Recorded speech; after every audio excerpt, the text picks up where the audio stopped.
राजकुमारी जी के दरबार में अप्सरा हाजिर हुई, आदेश मांगा। मैनाकिनी की इच्छा नहीं थी, लेकिन सोचा चलो मनोरंजन हो जाए। बड़ी दुखी थी,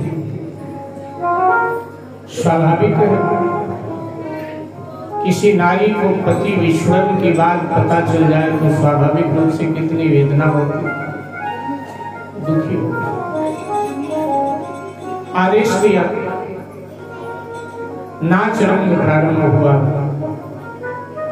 गोरखनाथ जी स्त्री के वेश में मृदंग बजा रहे। अब जिस उद्देश्य के लिए वो गए थे वो अपना उद्देश्य सिद्ध करना चाहते थे। क्यों गए थे? त्रिया राज्य में क्या करने गए थे गोरखनाथ जी? हाँ जी, धन्यवाद। तो मृदंग से वह आवाज निकाल रहे हैं। चेत मछंदर गोरख आया, जागो हो जननी के जाया। चेत मछंदर गोरख आया, जागो रे जननी के जाया। और ये आवाज इतनी स्पष्ट है कि आराम से समझी जा सकती है। तो ये आवाज सुन करके मत्स्येंद्र नाथ भी बेचैन हो रहे हैं, इधर उधर देख रहे हैं, और राजकुमारी मैनाकिनी भी बेचैन हो इधर उधर देख रहे, फिर एक दूसरे की तरफ से देख रहे।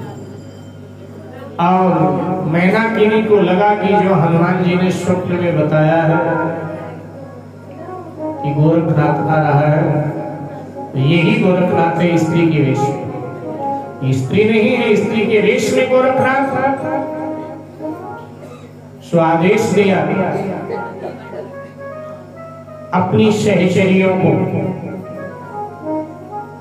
कैद कर लो इसे मेरी आलियों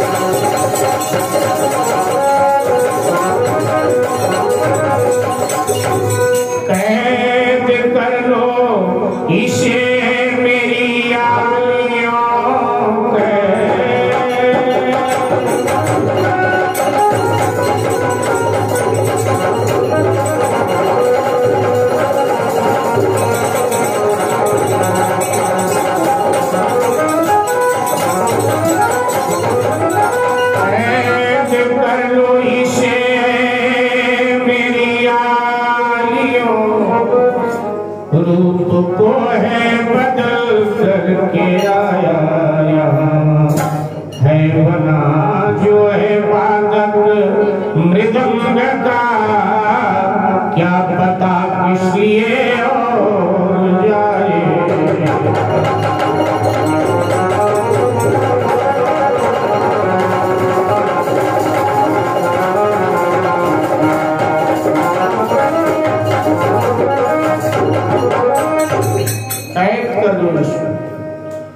मुझे दाल में काला दिखाई दे रहा है, और उसी समय गोरखनाथ जी को कैद कर लिया। हाथ में हथकड़ियां, पांव में बेड़ियां जकड़ दिया। अप्सरा कलिंगा आगे बढ़ी, महारानी जी क्षमा करें, मेरे मृदंग वादिका को आपने कैद क्यों करवा लिया? क्रोध में भरकर मैनाकिनी ने कहा, खबरदार, कुशल ये माना कि मैंने तुझे मृत्यु दंड नहीं दिया, बच इसलिए गई तू क्योंकि देवराज इंद्र के दरबार की तू अप्सरा, इसलिए उनका सम्मान करते हुए मैंने तुझे छोड़ दिया है। मूर्खा, तू मुझे मूर्ख बनाना चाहती थी। कब से मेरे दरबार में तू आती जाती है, उसका जरा एहसान नहीं माना? धिक्कार है तुझे, नारी होकर तूने नारी के साथ छल किया। ये स्त्री के वेश में कोई मृदंग वादिका नहीं है, बल्कि ये गोरखनाथ है। और तू इसे इस वेश में यहां लेकर आई, तुझे लज्जा नहीं आती? निकल जा मेरे आंखों के सामने से, भाग जा, और दोबारा कभी भी इधर दिखाई मत देना। तुम्हारे नाच रंग की जरूरत नहीं है मेरे दरबार। अप्सरा भयभीत हो उठी।